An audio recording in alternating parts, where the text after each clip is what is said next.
সুপ্রিয় দর্শক, welcome back to my channel. আশা করি সবাই ভালো আছেন।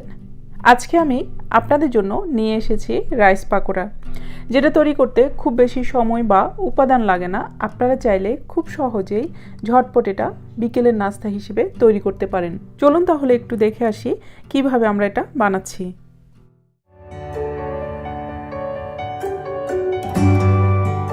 রাইস পাকোড়া বানানোর জন্য প্রথমে আমি নিয়ে নিচ্ছি এখানে 1.5 কাপ চিকন চালের ভাত। এটা চিকন চালের হলে বেশি ভালো হবে, আর ভাতটা যদি আপনার ফ্রিজে থাকে তাহলে এটাকে 1 ঘন্টা আগে বের করে নরমাল করে নিতে হবে। আর আমি এখানে দিয়ে দিচ্ছি 2টো ছোট পেঁয়াজ কুচি। এরপর আমি এখানে দিচ্ছি 1টা কাঁচামরিচ কুচি, আর দিয়ে দিচ্ছি 1/2 কাপ ধনিয়া পাতা কুচি। এবার আমি এখানে দিয়ে দিচ্ছি 1/2 কাপ বেসন। 1/2 কাপ বেসনের সাথে আমি দিয়ে দিচ্ছি 2 টেবিল চামচ চালের গুঁড়ো। বেসন আর চালের গুঁড়োটা যদি মিক্স করে দেওয়া হয় তাহলে পাকোড়াটা অনেক মচমচে হবে। এবার আমি দিয়ে দিচ্ছি এখানে 1/2 চা চামচ লবণ, 1/2 চা চামচ হলুদের গুঁড়ো, 1/2 চা চামচ জিরার গুঁড়ো, আর 1/2 চা চামচ মরিচের গুঁড়ো। এবার প্রথমেই আমি সবগুলো শুকনো উপকরণকে ভাতের সাথে ভালো করে মিশিয়ে নেব। শুকনো উপকরণগুলো ভালো করে মেশানো হয়ে গেলে আমি এখানে দিয়ে দিচ্ছি সামান্য পরিমাণ পানি। রাইস পাকোড়া করার জন্য খুব বেশি পানির প্রয়োজন হয় না। আমি এখানে 2 টেবিল চামচের মতো পানি দিয়েছি।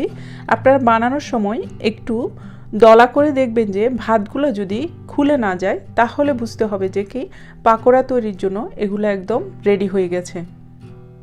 আমি এভাবে একটা বানিয়ে দেখাচ্ছি যে ভাতগুলো খুলে যাচ্ছে না, তার মানে এটা হয়ে গেছে। এবার আমি একটা কড়াইতে পর্যাপ্ত পরিমাণ তেল দিয়ে দিচ্ছি। তেলটাকে আমি গরম করে এখন সবগুলো পাকোড়া তেলে দিয়ে ভেজে নিচ্ছি।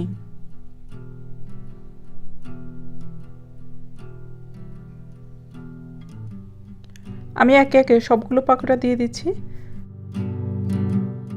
আর এগুলোকে আমি গোল্ডেন ব্রাউন করে ভেজে নেব। তবে এই পাকোড়া ভাজতে বেশি সময় লাগবে না, 4 থেকে 5 মিনিটের মধ্যেই এগুলো ভাজা হয়ে যাবে। আর দর্শক, আপনাদের কাছে আমাদের রেসিপিগুলো যদি ভালো লেগে থাকে তাহলে আমাদের চ্যানেলটাতে সাবস্ক্রাইব করবেন, আর সাবস্ক্রাইবের পাশে যে বেল আইকনটি আছে সেটাতে ক্লিক করে রাখবেন, যাতে আমরা ভিডিও দিলে আপনি সেটা সাথে সাথে দেখতে পান।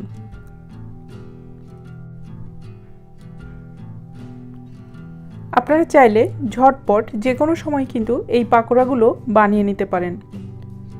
আর এটা কিন্তু বাচ্চারাও খেতে অনেক পছন্দ করে, আর বিকেলের নাস্তায় যদি চায়ের সাথে পরিবেশন করেন তাহলে তো কথাই নেই। দর্শক, আমাদের পাকোড়াগুলো ভাজা হয়ে গেছে এবং এটাতে একটা সুন্দর কালার চলে এসেছে। এখন আমি সবগুলো পাকোড়া একটা প্লেটে তুলে নিচ্ছি। আপনারা দেখতে পেলেন কতটা ঝটপট এটা তৈরি হয়ে গেল।